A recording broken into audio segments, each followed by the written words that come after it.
उत्तर प्रदेश के एक छोटे से गांव भैरवपुर के बाहर एक पुराना जंगल था।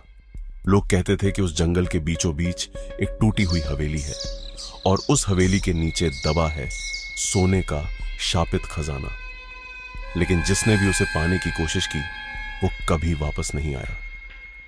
हर अमावस्या की रात जंगल से एक औरत के रोने की आवाज आती थी।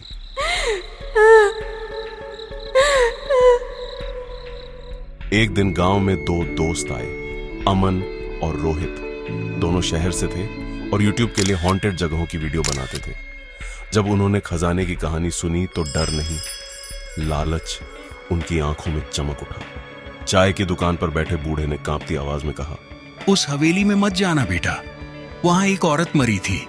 मरते वक्त उसने खजाने को श्राप दिया था। रोहित हंस पड़ा। अंकल, भूत कुछ नहीं होता। काश ये सिर्फ कहानी होती।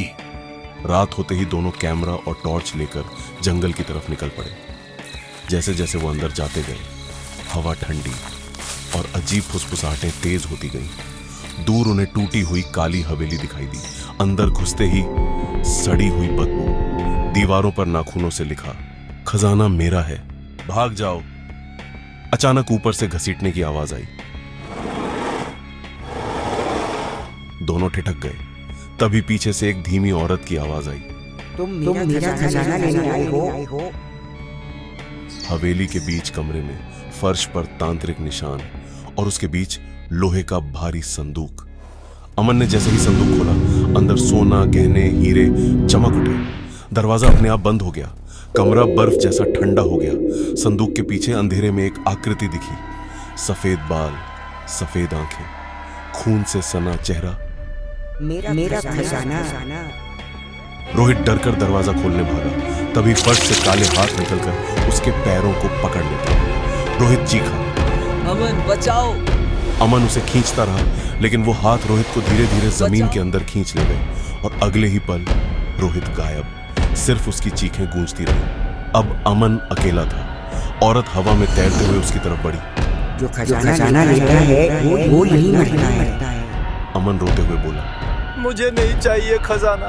वो भागकर पीछे वाले कमरे में घुस गया। वहां दीवार पर एक तस्वीर टंगी थी।